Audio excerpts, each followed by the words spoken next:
ایک دن ایک اللہ کے ولی قرآن پاک پڑھ رہے تھے اور پڑھتے پڑھتے ان کی آنکھ لگ گئی۔ انہوں نے خواب میں دیکھا کہ وہ آسمان پر ہیں اور اللہ سے کچھ سوال کرنے کی اجازت مانگتے ہیں۔ جواب میں آتا ہے کہ ہاں پوچھو، کیا پوچھنا ہے؟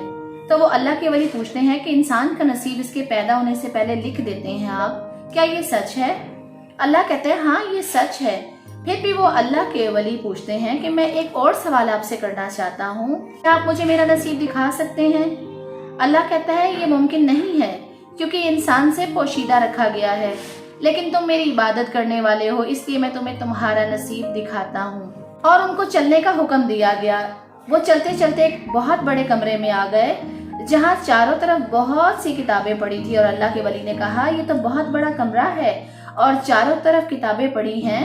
آواز آتی ہے کہ ساری دنیا کے لوگوں کے نصیب لکھے ہیں۔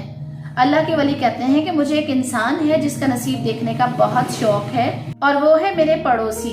میں چاہتا ہوں کہ میں دیکھوں کہ ان کے نصیب میں کیا لکھا ہے۔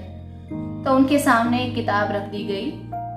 جیسے ہی انہوں نے پہلا ورق پلٹا وہ بالکل خالی تھا، کچھ بھی نہیں لکھا ہوا تھا۔ اللہ کے ولی نے سوچا یہ بالکل خالی ورق ہے، اسی طرح ہی ہے جیسے پڑوسی خالی ہے دماغ سے بھی اور ہر لحاظ سے، مطلب ان کا نصیب بھی کوڑا ہی ہوگا۔ پھر اس کے بعد اللہ کے ولی نے اپنا ورق پلٹا، وہ بھی پورے کا پورا خالی تھا، کچھ بھی نہیں لکھا تھا۔ اس طرح انہوں نے الگ الگ ورق پلٹے لیکن الگ الگ ناموں کے ساتھ، اس میں کچھ بھی نہیں لکھا ہوا تھا۔ تو یہ کیا؟ اللہ کے ولی بہت حیران ہوئے اور سوال کیا کہ سب ورق خالی ہیں لیکن اس میں تو کچھ بھی نہیں لکھا، تو یہ کیا ہے؟ رب نے جواب دیا کہ میں نے لکھا ہے لیکن ایسی سیاہی سے لکھا ہے کہ کوئی پڑھ نہیں سکتا، دیکھ نہیں سکتا، لیکن میں ہر انسان کے نصیب میں ایک لفظ ضرور لکھتا ہوں۔ اللہ کے ولی نے کہا ایک انسان جو اتنی لمبی زندگی جیتا ہے، اگر وہ 50-60 سال بھی جیتا ہے تو اس کے نصیب میں صرف ایک لفظ لکھتے ہیں، وہ کیسے؟ اس کی زندگی کے دکھ سکھ ساری چیزیں وہ ایک لفظ میں کیسے آ سکتی ہیں؟ اللہ نے کہا میں تمہیں بتاتا ہوں، میں جب بھی کسی انسان کا نصیب لکھتا ہوں تو صرف ایک یہ لفظ لکھتا ہوں، یقین، جیسے تیری مرضی۔ اللہ نے کہا کہ میں یہ سب انسانوں کے پاس پیغام بھیج دیتا ہوں، جیسا تو چاہے گا ویسا ہوگا۔ جب انسان پیدا ہوتا ہے تو اس کے کان میں بول دیا جاتا ہے یقین، یعنی انسان اپنے اعمال کا خود ذمہ دار ہے۔ کوئی سکھی ہے تو اس کے لیے وہ خود ذمہ دار ہے، اگر وہ دکھی ہے تو وہ اس کے لیے خود ذمہ دار ہے۔ میں انسان کے گمان جیسا ہوں، جیسا گمان وہ کرے گا مجھے ویسا ہی پائے گا، جیسا انسان سوچتا ہے ویسا ہی ہوتا جاتا ہے۔ اللہ کے ولی نے کہا یہ کیا؟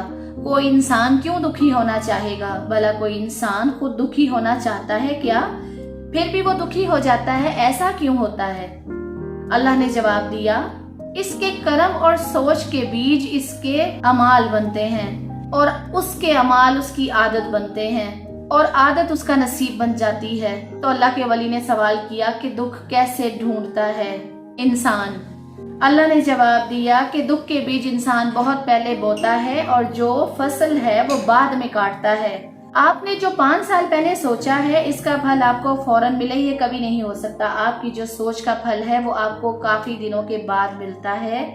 اس لیے انسان سوچ، کرم اور نصیب کے درمیان جو ہم آہنگی ہے اس کو سمجھ نہیں پاتا۔ اللہ نے کہا جو تمہارے پڑوسی تھے جن کے بارے میں تم جاننا چاہتے تھے وہ بیمار ہوئے تھے، ان کو فالج ہو گیا تھا۔ ولی بولے جی اللہ، اس بیچارے کا ایک تو کاروبار میں بہت بڑا نقصان ہوا اور آپ نے ان کو فالج بھی دے دیا۔ اللہ نے کہا میں نے کچھ نہیں کیا، تمہارے جو پڑوسی تھے وہ بے ایمانی کیا کرتے تھے اس لیے ایسا ہوا، اور جب مکمل طور پر ان کا کاروبار ٹھپ ہو گیا، کیونکہ اگر آپ بے ایمانی کرو گے تو کبھی بھی کامیاب نہیں ہو پاؤ گے، جیسا کرم کرو گے ویسا ہی اس کا رزلٹ پاؤ گے۔ تو جب اس کا کاروبار بالکل ختم ہو گیا تو اس کے دماغ میں یہ چیز آنے لگی کہ یہ جو قرض دار ہے یہ مجھ سے قرض نہ مانگے، کیونکہ کاروبار کا نقصان ہونے میں وہ قرض میں ڈوب چکا تھا اور وہ چاہتا تھا کہ قرض دار مجھ سے قرض نہ مانگنے آئے، ان سے چھٹکارا پا جاؤں، مجھے اپنے دفتر نہ جانا پڑے، ایسا کچھ ہو جائے کہ میں اپنے گھر سے باہر نہ نکلوں اور میرے سارے کام بھی ہو جائیں۔ پھر وہی ہوا، ان کو لقوہ مار گیا اور وہ اپنی جگہ سے ہل نہیں سکتے تھے۔ تو اس طرح سے انسان اپنی سوچ کے بیج بوتا ہے، اس کی فصل اگتی ہے، خود کاٹتا ہے